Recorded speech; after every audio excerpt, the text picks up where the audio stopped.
Monday, and that's what happens to be the day that I like to talk about monsters. Hello, and welcome to Monster Mondays. I am Jeff Arbuckle, co-host of the podcast Film Seizure, that you can catch each Wednesday at filmseizure.com or at a number of podcast providers online. This week, I'm going to talk about 2013's WNUF Halloween Special. Now, this is one of those indie films that is drenched in nostalgia.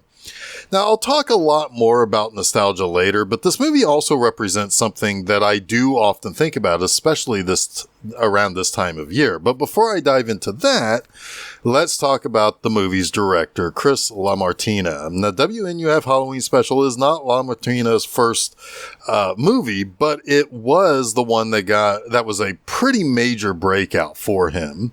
Now, while he was in college in the Baltimore area, that's where he's from, he made his first film, Dead Teenagers, and that was 2007 when that was released. And he remained mostly busy for the following 6 years leading up to WNUF. But immediately following WNUF, his next movie was probably his second most recognizable movie, 2014's Call Girl of Cthulhu.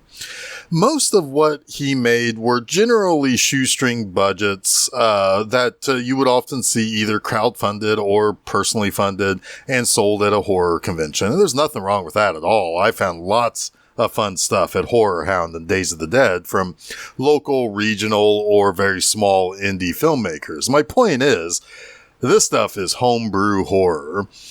For real, WNUF only cost $1,500 and became a relatively big hit. I mean, you can watch it right now on the Shudder app. And I think a big part of why this really hit with a certain group of people is kind of twofold. For one, there's definitely a look that throws people back to the good old-fashioned VHS or tube TV definition. There's a warmth that people have thinking back to when they were kids in the 80s and 90s and huddling around TVs that seem impossibly tiny by today's standards while watching whatever came on next on local stations. This is especially true about people who didn't have cable. Now, I remember growing up with a lot of access to classic TV in the summers when school was out, and I could watch the TV shows that played when I normally would have been in school the other 3/4 of the year.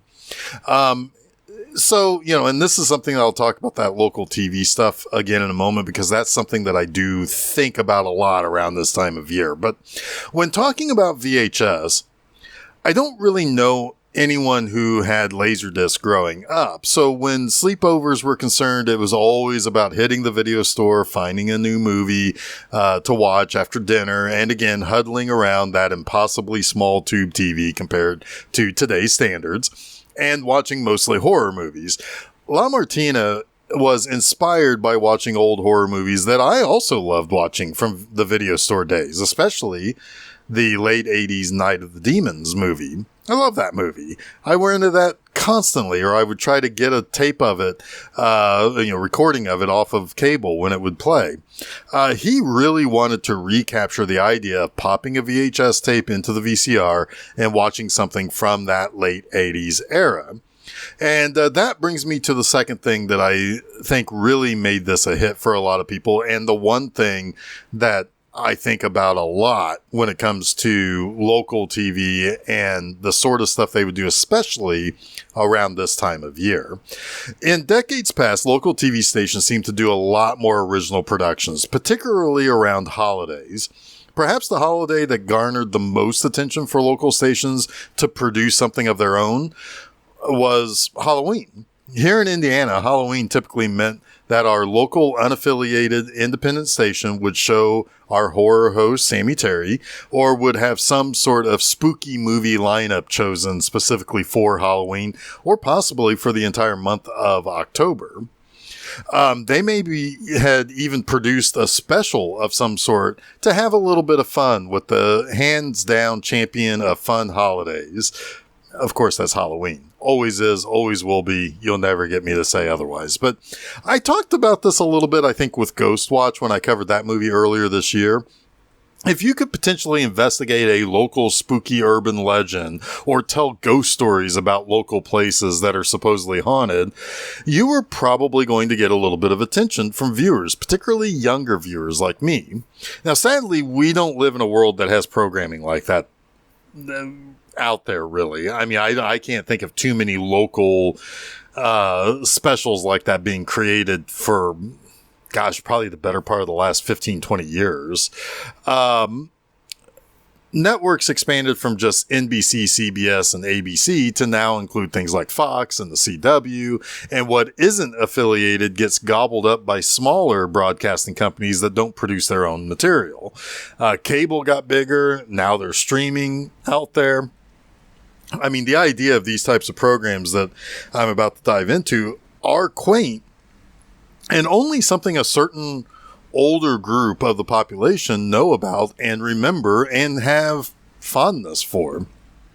So yeah, I think this little $1,500 gem tapped into something that doesn't exist in the same way anymore, and like with Ghostwatch, feels kind of authentic because it looks authentic and carries that local feeling forward. So let's dig into what the actual content was.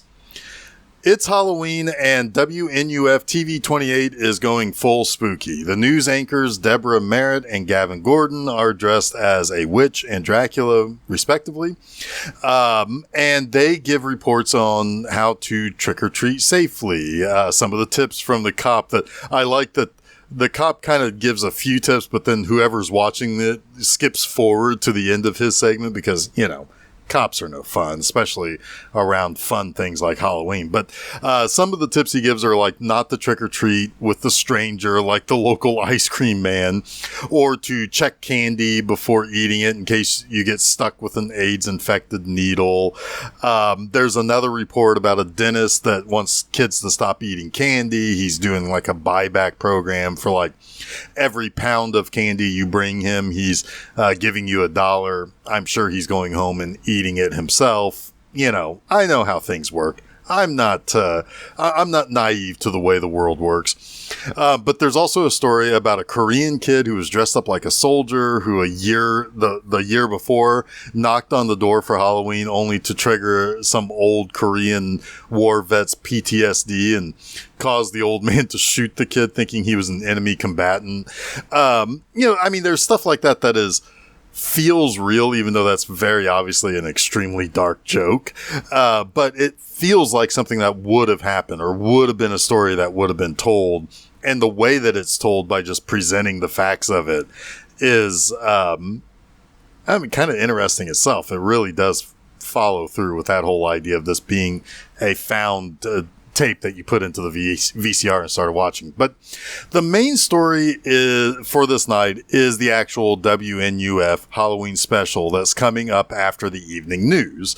You have reporter Frank Stewart. He's going to go into the Weber murder house and investigate the supposedly haunted house. A group of paranormal investigators are also going to be with him and look into the supposed spirit board murders, as it's called. The story of that is that over 20 years ago, Donald Weber murdered his parents, Paul and Linda Weber.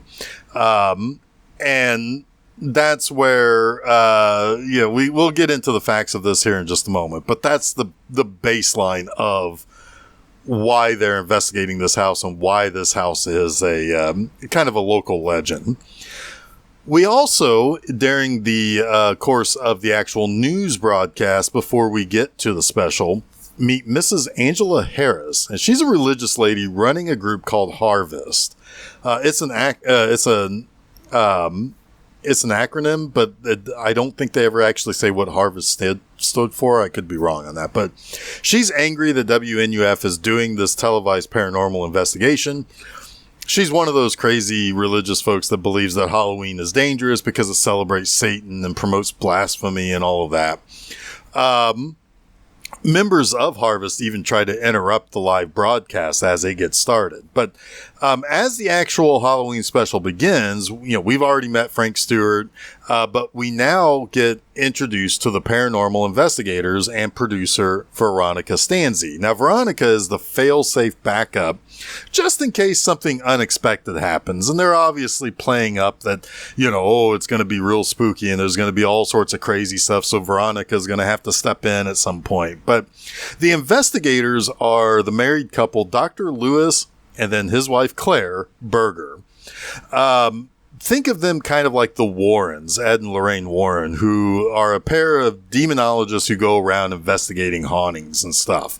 That's what the Bergers are. But the actual details and facts of the case around these murders, very similar to the DeFeo story behind the supposed Amityville horror. Again, connecting to the Warrens and all of that. But supposedly, in the timeline of WNUF's Halloween special here, in 1967, Donald Weber found a spirit board, a Ouija board, in the attic of the home.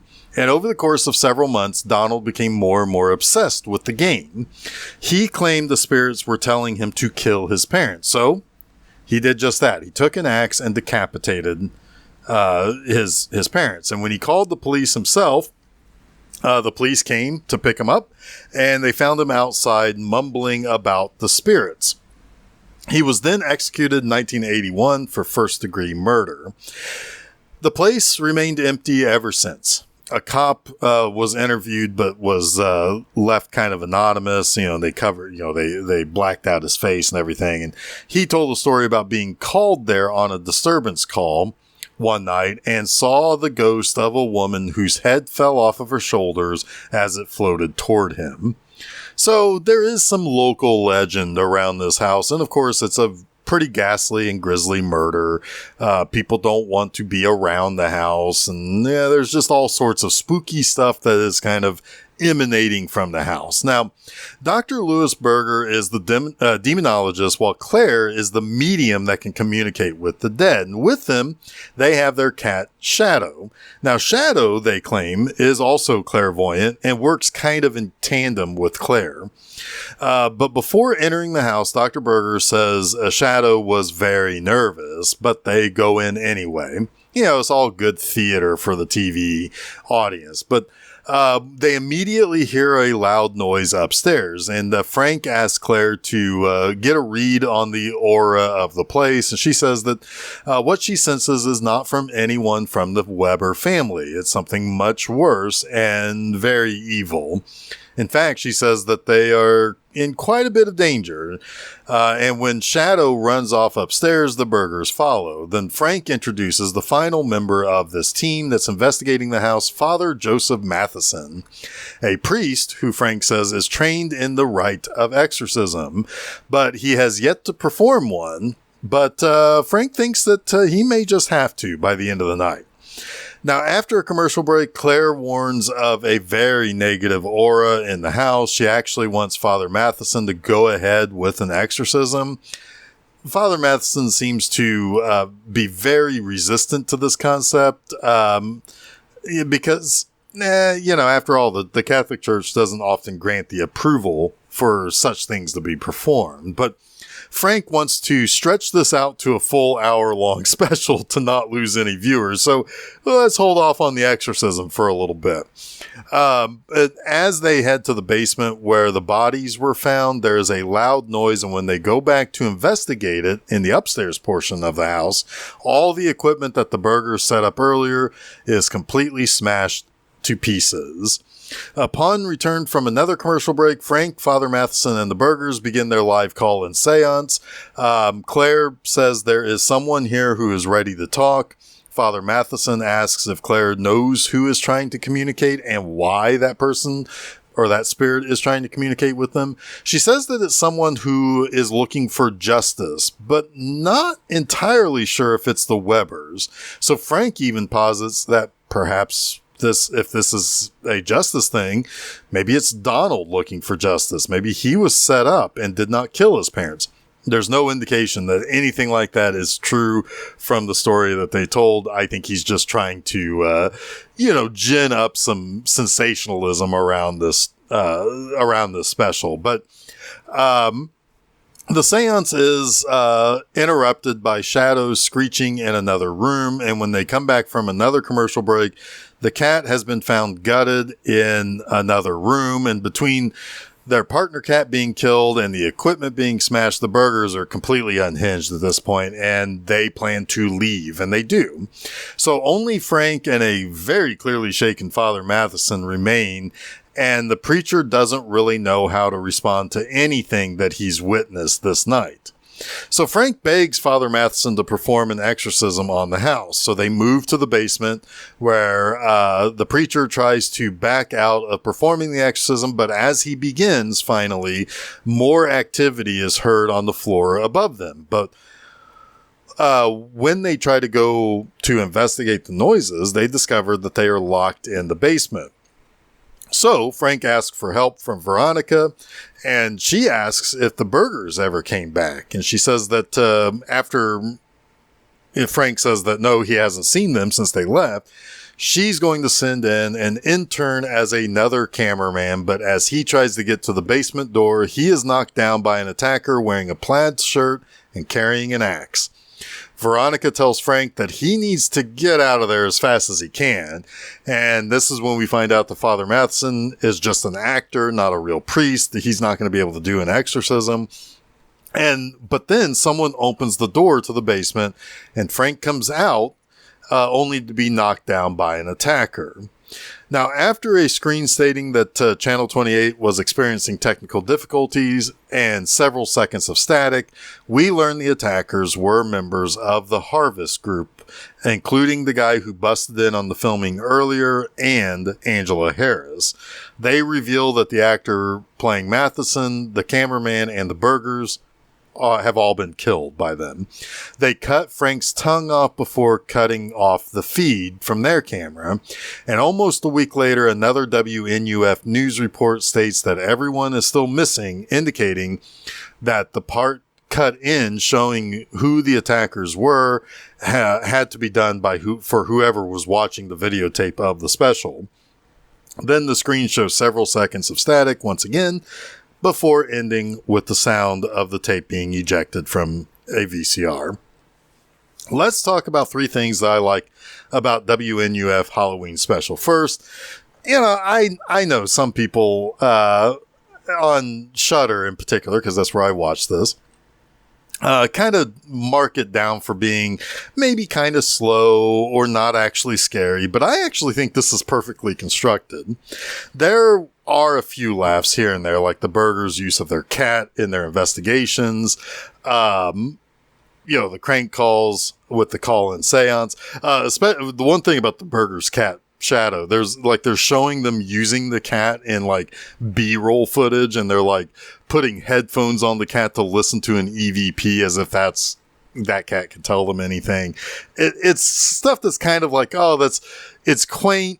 It's funny. It really shows, it kind of builds the burgers up to be like this very serious, but also kind of cuckoo couple. I think the best thing about all of this is the way Frank is written. He's clearly not a believer in any of this stuff. He's really only interested in doing something that will attract viewers, but he doesn't present himself in very professional ways. I mean, he's sarcastic at times. He makes snarky comments to poke fun at some of the people who were gathered outside when he was interviewing some of the locals before they started the investigation. He asks if Claire can pick up any lotto numbers or anything like that. He wants her to have an immediate reaction when they walked into the house.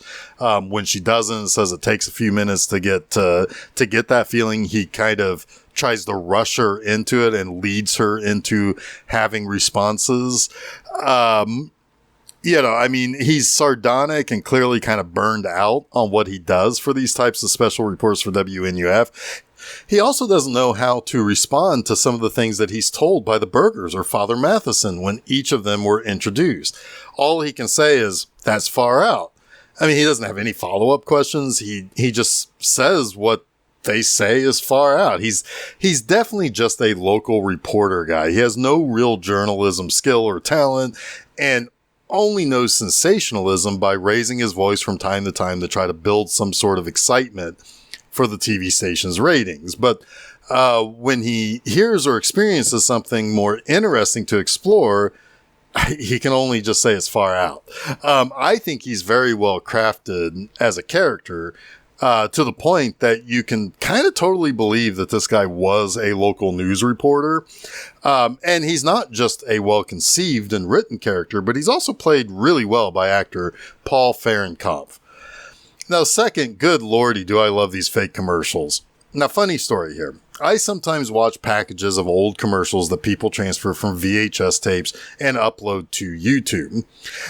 There is something about some of these older commercials that I just enjoy being reminded of. It's funny because back then I hated when things went to commercial break, or I'd fast forward through commercials when watching something I taped off of TV. But now I enjoy being reminded of how those looked, how they were made, what they were trying to portray to potential consumers, the jingles, etc. That's going to be kind of a real surprise to hear me say after I talk about my third like, and how I really don't like a specific type of baiting that goes on with my generation. But I'll get to that here in just a moment. These commercials are fun. I mean, we've got like orange soda commercials, Halloween makeup ads. I mean, like those Halloween makeup ads, those don't look like they're recreated. They look like the actual things that were from that time. We've got a pumpkin patch named after High Pike, the star of Hack-O-Lantern, who was a devil worshiper who owned a pumpkin patch in the movie himself. There's the pumpkin carving kits that we all had that sucked, but we had them anyway. I still get excited when I see them on the shelves when Halloween season comes along. There's the carpet seller guy that always shows up on almost every commercial break, just trying to sell you warehouse cost carpeting. There's pizza joints that also have arcades. Personal injury lawyers, of course, 900 call-in numbers. So like the 1-900 numbers, the one that they show particularly is 1-900-MONSTER, which reminds me very much of that. There was like a horror call-in one that they had back around that time. Of course, there's feminine hygiene products, etc. These all feel like era-appropriate commercials that you would have seen on local stations through your crappy old TV. I'm actually really surprised and pleasantly shocked how accurate they look to the era. I think it's safe to say that most of the work was put into that and the news broadcast before the actual WNUF special. It's very good work. Also, bonus points to the excellent use of another Maryland director of small indie horror films, George Stover, as the horror host Dr. Bloodwrench, who appears in a commercial as well. Third, there is absolutely the sense of nostalgia that just resonates here with this little movie. Now, back to what I was kind of teasing here about watching those older commercials and kind of getting the nostalgia from that. I hate nostalgia bait. I'm not totally immune to it. And when it's done right, it can feel right and good. And that's what we have here. Something that feels right and good. It doesn't feel forced. And that's the thing that irritates me the most when things get a nostalgia treatment or trying to place a very specific group of people of a certain age, Gen X specifically, into a specific mindset. It can feel so overdone. This does not have that feeling. People are dressed and styled perfectly for something that looks and feels ripped directly from a tape recording of a 1987 broadcast. Most of the time when they do like styling or the clothes of an era, they pick the most like lavish and garish stuff. Not here. There's people look like they're from 1987. They don't look like they're wearing a costume of somebody from 1987.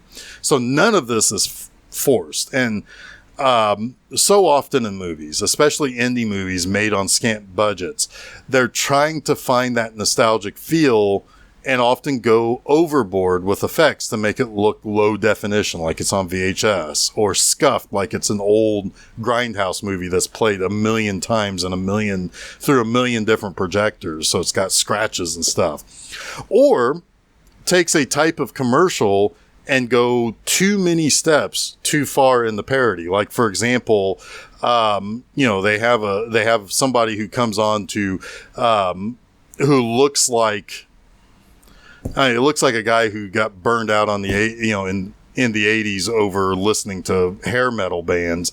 And, he's talking about something that they wouldn't hire a guy that looked like that to sell the product. And then as part of the parody, he ends up cussing or something. I hate that stuff. I hate it. It's done way too often. It doesn't work. But this, on the other hand, is earnest and extremely well made to capture something that feels real and feels uncovered, as if it was truly taped off of TV on that night. This does the nostalgia trip better than even slick productions like Stranger Things, because while that is playing dress up and dropping a ton of pop culture and newsworthy references, it can also feel overwrought and anachronistic.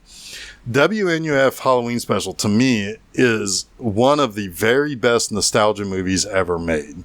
Because when it comes to nostalgia, it's not something that can easily be replicated or expressed to somebody who didn't experience that same thing with you, if that makes sense. Like, I can tell a story to a friend about like how something made me feel when I was a kid, but I can see things, I can experience things in my mind and in my memory, and what I've built around that. That's one way. But I can't replicate that for the person I'm talking to about that unless they were there with me too, and they saw the same things or they experienced the same things. It's a very difficult thing to do with nostalgia. Nostalgia is something you feel, you can't express it to somebody else. Now I'm sure people will say, well, but that's not actually true. No, it's nostalgia is all about feelings. And if somebody is controlling the feeling, it's not going to always line up. But the use of something like this, those old local TV specials, I experienced those too. And while I didn't necessarily experience the exact same ones as as the people making this movie experienced, I can certainly say that I was there like La Martina was, to be able to say, I know that this looks right. I know that this feels right. And that's why I think this movie really does a good job for me to capture kind of those classic Halloween vibes and those classic local TV vibes, commercials and all.